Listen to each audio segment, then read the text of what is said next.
Doctor Nahrin I খান, আমি একটু আপনার কাছে আসি। বহুল কাঙ্ক্ষিত ত্রয়োদশ নির্বাচন, গণভোট এবং নির্বাচনের প্রচারণা একই সঙ্গে শুরু হয়েছে এবং 2 দিন কেটে গেল। কেমন দেখলেন মাঠের পরিবেশ? এবারও নারী প্রার্থীদের অংশগ্রহণ 5% কম, কোনো দল নারী প্রার্থী দেননি। সবকিছু মিলিয়ে কি বলবেন? নির্বাচনের প্রচারণা যেমন হওয়ার কথা তেমনই হচ্ছে।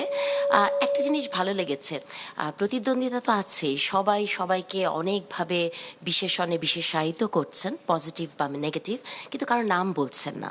এটা মনে হয় নতুন একটা ট্রেন্ড, এবং আমি মনে করি যে এটা একটা পজিটিভ ট্রেন্ড, যে কারোর নাম ধরে আগে যে গালাগালি হতো সেটি হচ্ছে না। আমরা বিশ্বাস করি এই স্বপ্নগুলিতেই তৈরি হবে স্বপ্নের বাংলাদেশ। স্বপ্ন ধরা, ধরনীর বুকে স্বপ্নের ঠিকানা। তবে নির্বাচনের প্রচারণার মধ্যে যে আপনি যেটি বলছেন যে কোনো দল নারী প্রার্থী দেননি, সেই সব দলের আস্ফালন দেখছি একটু অন্যরকম। নারী প্রার্থী দেননি ঠিকই, কিন্তু তারা একটি পলিসি সামিট করেছেন, সেখানে নারীদেরকে দিয়েই তারা উপস্থাপনা করিয়েছেন। তার মানে হচ্ছে যে ঠিক মেইন স্ট্রিমে নারী থাকবে না, কিন্তু পর্দার আড়ালে বা তাদের কাজগুলো নারীরা করবে, এই দলগুলো তাই করেন।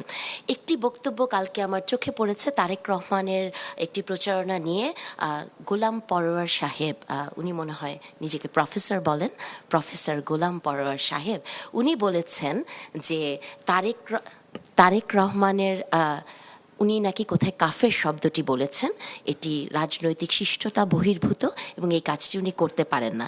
আমার মনে হয় কি, এই সব দলগুলো তারা আসলে হোমওয়ার্কটা খুব কম করেন, অথবা তাদের ঘরের মানুষদের কোনো দোষ দেন না। যেমন আমির হামজা নামের একজন প্রার্থী, অত্যন্ত বিতর্কিত প্রার্থী, তিনি একজন টকশো করেন, জাহিদুর রহমান, ডক্টর জাহিদুর রহমানকে ওপেনলি কাফের বলেছেন, বা উনি এই ধরনের শব্দগুলো সবসময় বলতে থাকেন।